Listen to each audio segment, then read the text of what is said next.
God already did it for me. Thank you. Appreciate that. Crowd good, crowd bad. Game over. We'll get a little bit more involved in it than that, but we're glad you're here with us today. Traditionally called Palm Sunday, the Sunday before the crucifixion.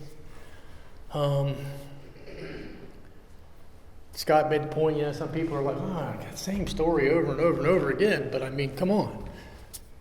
What better story is there? I mean, there's no salvation without this story. We're lost. We're gone. There's no hope for us whatsoever. But we can always put a little twist on it. Sean likes to do the obscure movie quote now and again, or reference, or whatever. So this series has been called A Wonderful Easter Season. You're familiar with A Wonderful Life. And there's a pivotal scene in that movie that always brings to my mind. And evidently, I'm not the only one, because I thought, I'm going to look this up real quick. And the exact first search I did, boom, there it was. So I'm not the only one, I guess. But this particular scene pretty much sums up what we've been talking about. Sums up the plot of the movie in one short scene. But I'll tell you, I'll share it with you. The one that really sticks out that I remember the most is when Clarence takes George, and they're going through the town and nothing's the same. And he's confused and he doesn't know what's going on. And they come into a cemetery. And there's the gravestone for Harry Bailey.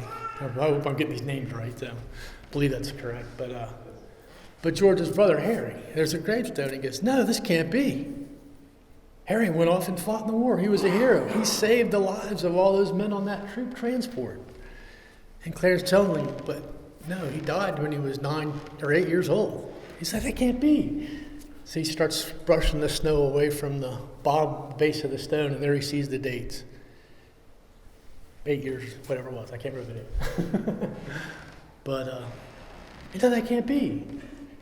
Because he was a hero. And he says, no, he wasn't. All those people in that transport died because Harry wasn't there. Because when he was 8 years old, he fell through the ice and drowned because you weren't there to save him. And that really, even sharing it gives me chills, But people think this all the time, man. Why? What is my purpose? Why was I even born? Why am I here? And that question can be answered a million different ways. And we would probably never recognize one of them unless we were on the outside looking in, like the opportunity that he had. So what happens if something gets taken out of the equation? That's what we've been talking about this month, this series.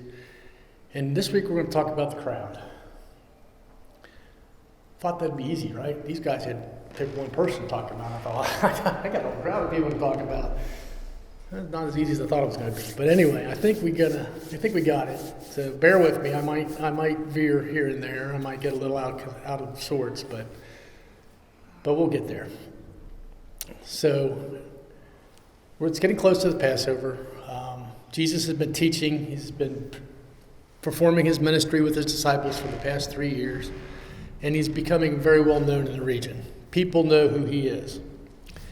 When he shows up somewhere, word gets out and people show up. So now that it's time for the Passover feast, we've got thousands and thousands of people migrating into Jerusalem, right? It's the time that everybody comes to make their sacrifice. And Jesus and his disciples are no different. They're going to make the trip. They're coming from Galilee.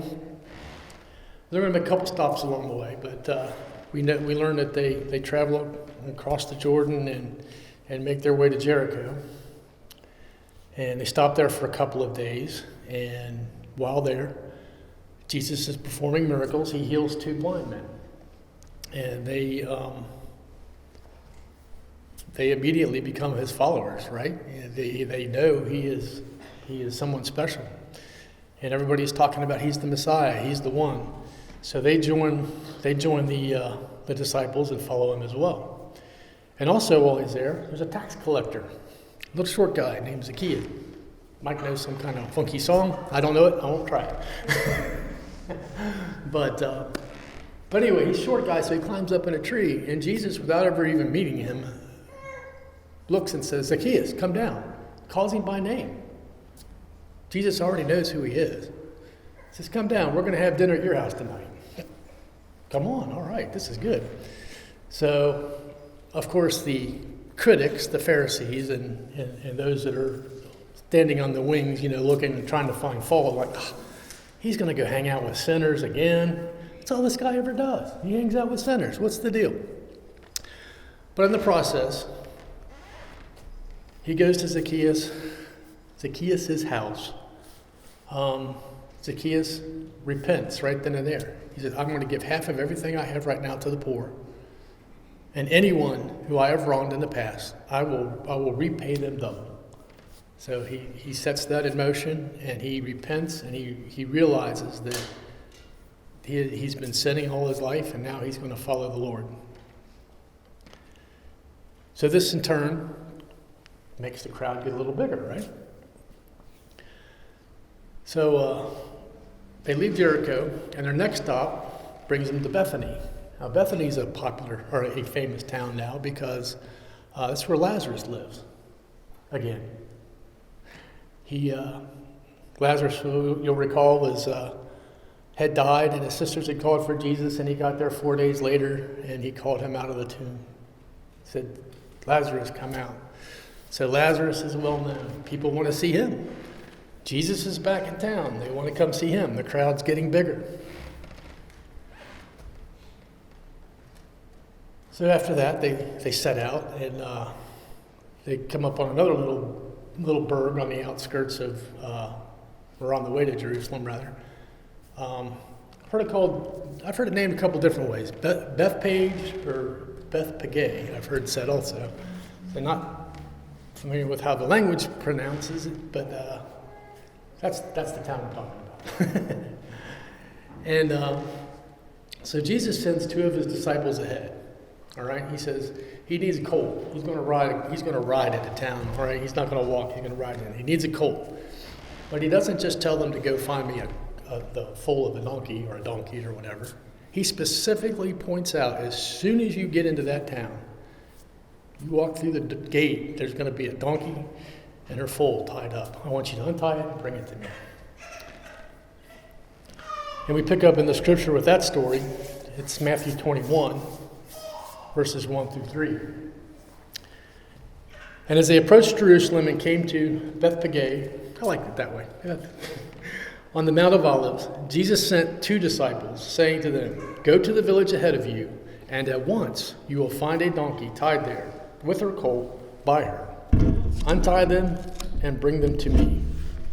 If anyone says anything, you say that the Lord needs them, and he will send them right away. So let's look at this scene just, by itself for a moment. Two guys, strangers, walking into town. They see a donkey and her foal, and they just walk up and they start untying it. That's that's going to raise suspicion, especially if the owner's out there. What are you doing? Why are you taking my stuff? But Jesus knew ahead of time that's how the conversation was going to go. The owners did speak up, and they did have to tell him that it's for the Lord. And at that point, the owners evidently are familiar with Jesus. They know who he is. They know he's done great things. So they trust him, and they don't say another word. The disciples take off. Now, why did he do this? A couple of different things, right? I'm just a little aside. I'm going to go off on a couple of tangents here, so I'll apologize for that, but they'll make sense later. But why did he point out that donkey would be at that place at that particular time? Well, first of all, people that have been around already know he's something special, but this was a clear demonstration of his foreknowledge, his omniscience, that he knows things, he sees things in the future. But it's also for another reason. This is one of the rare times that he actually set into motion himself the fulfillment of a prophecy. It's 500 years earlier. Zechariah wrote this in chapter 9, verse 9. He writes, rejoice greatly, daughter Zion. Shout, daughter of Jerusalem. See, your king comes to you, righteous and victorious, lowly and riding on a donkey, on a colt, the foal of a donkey. So this, of course, the people now, this is just a big party and everybody's having a good time. Nobody's thinking about this. They don't really realize that at the time. But when they look back on it, they're going to know there was something to this. So we pick up back in Matthew 21, 6 through 11. I already told this. I got ahead of myself. But verse 6 reads, "The disciples went and did as Jesus had instructed them. They brought the donkey and the colt and placed their cloaks on them for Jesus to sit on. A very large crowd spread their cloaks on the road, while others cut branches from the trees and spread them on the road. The crowds that went ahead of him and those that followed shouted, 'Hosanna to the Son of David. Blessed is he who comes in the name of the Lord. Hosanna in the highest heaven.'"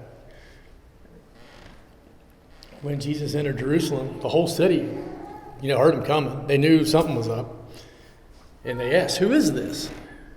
And the crowds answered, "This is Jesus, the prophet from Nazareth in Galilee." So by now, most people have gotten it that, or on some level anyway, they maybe not have gotten it deep down, but they somehow understand on some level that Jesus is the Messiah. He is the one that's coming to set them free. But it's not going to be what they think. They're having this jubilee. They're shouting Hosanna. Jesus is coming to take over. He's going to be our king. He's going to kick out the Romans. We're going to reestablish Jerusalem and reestablish the Holy Land. But that's not going to happen just yet. That's not his plan.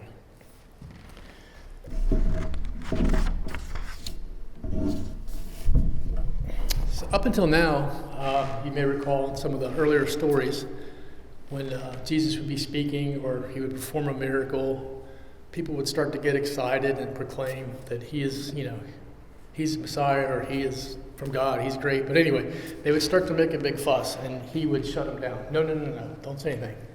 In fact, a couple of miracles he performed, he said, just go do this and don't say anything to anybody. Just go be healed. Sin no more. Or they do. But there was a purpose behind all this. There was a reason to wait. Up until now, he kept it down low. He didn't want to, everybody making a big deal. But why now? Why was it okay today? Why was it okay as they're walking down the hill into the city to make this big production, to draw all kinds of attention to himself? If you'll remember our current word that Sean's given us, kairos, this is Jesus' kairos. My definition is a little bit different than how it's worded there, but basically it says, a time when conditions are right for the accomplishment of a crucial action, the opportune and decisive moment. If you look at the bottom two there, a limited period of time and opportunity. This is the time.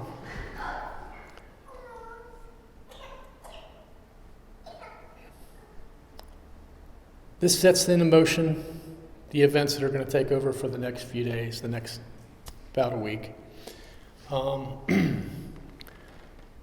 After this big fanfare and everybody coming into town, there's almost instant silence. It's never mentioned again. It's gone away. It's become quiet. And Jesus starts teaching in the temple like he had been, and for Jesus, it's business as usual. He's not deposing any leaders. He's not riding in on a great white horse. He's not swinging a sword and taking command and ascending the throne. He's just being Jesus. A lot of people are still there, and a lot of people still think great things about him, and this is enough to get the Pharisees all worked up. So this big, as a matter of fact, during the parade, some of the Pharisees saw this, had called on Jesus to rebuke his disciples. He said, "Hey, they're calling you God. That's not right. You got to shut them down. Rebuke them." But Jesus looks right back at them and says, "If they are quiet, the very stones will cry out." And that's kind of that's almost kind of our answer to what if there wasn't a crowd, right? If we didn't have the crowd, well, the stones would be crying out. But anyway, The Pharisees are afraid to do anything publicly. They want to take him out. They are worked up to the point of, we got to kill this guy. It's not a matter of silencing him anymore. We just need to kill him, take him out of the picture, completely remove him. And since Judas knows where they hang out in the evenings, when they go to avoid the crowds, he's got a piece of information that he can barter with the Pharisees with. So now this opens the door for him to go to them and strike their deal. So we fast forward to a few days later. The crowd's no more cheering and happy hoorays and hosannas from the crowd. It's just the disciples in the garden late at night, and Judas shows up with a band of officials, and he betrays Jesus. And once the Jewish leaders have him in custody, they make their accusations. They start building a new crowd, probably some of the same people. But now they're starting to build a new crowd. They're making their accusations against him. He's a blasphemer. He needs to be done away with. So they get this little crowd fired up, and then they move to Pilate, and they present him to Pilate and say, we need to execute this man because he's broken our laws. And now more people are being brought into the mix. We have another crowd. And as Scott said, how quickly things change. Did you read my notes before you started that? Oh, that's what it was? Oh, that's what it was. Okay.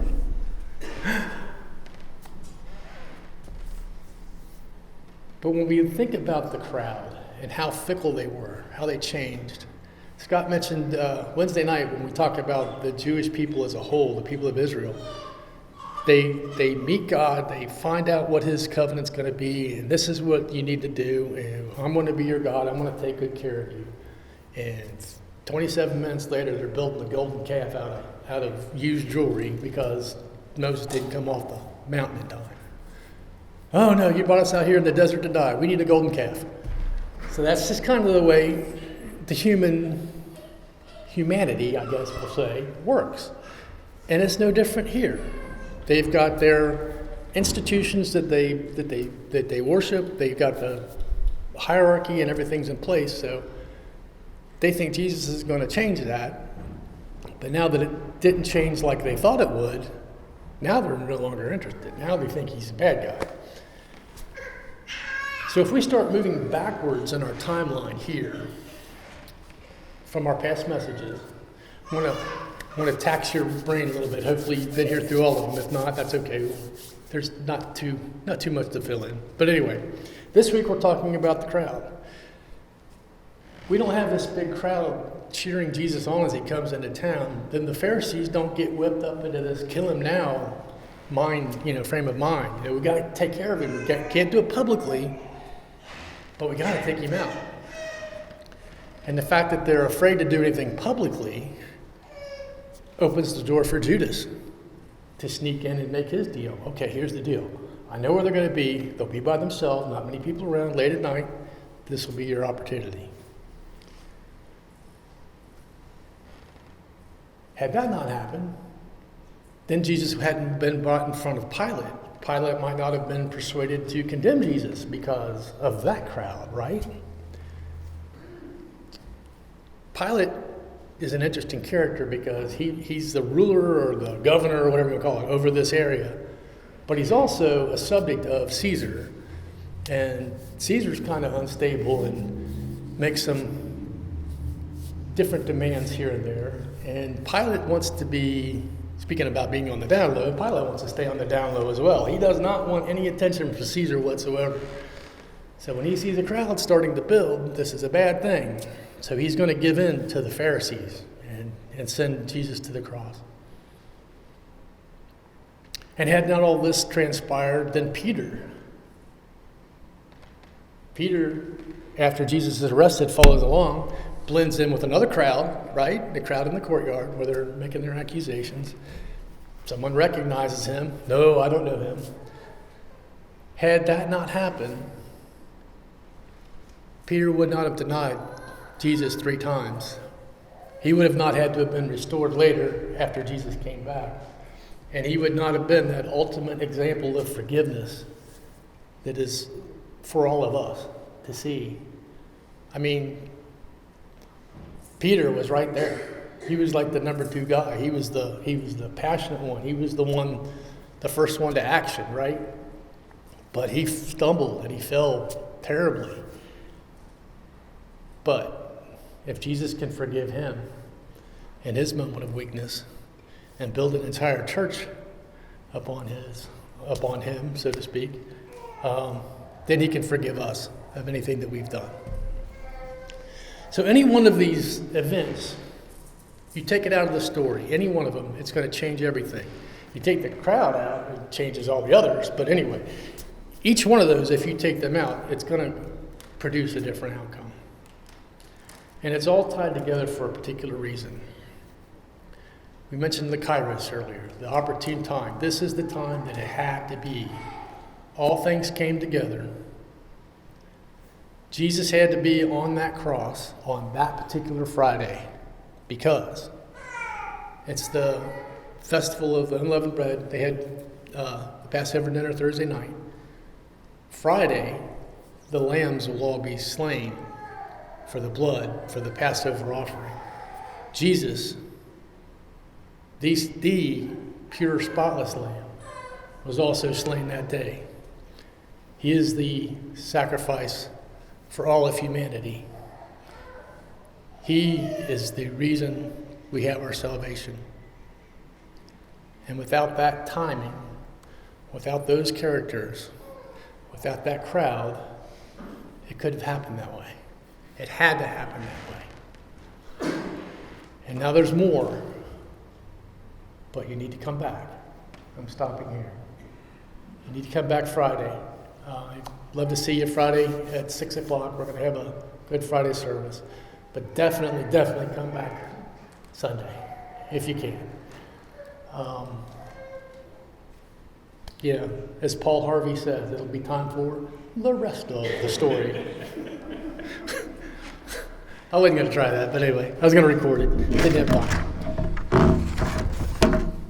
But it's a wonderful Easter season. It really is. We look forward to the events coming up. Like I said, if you could be there, we'd definitely love to have you. It'd be a good learning experience. It'll be good for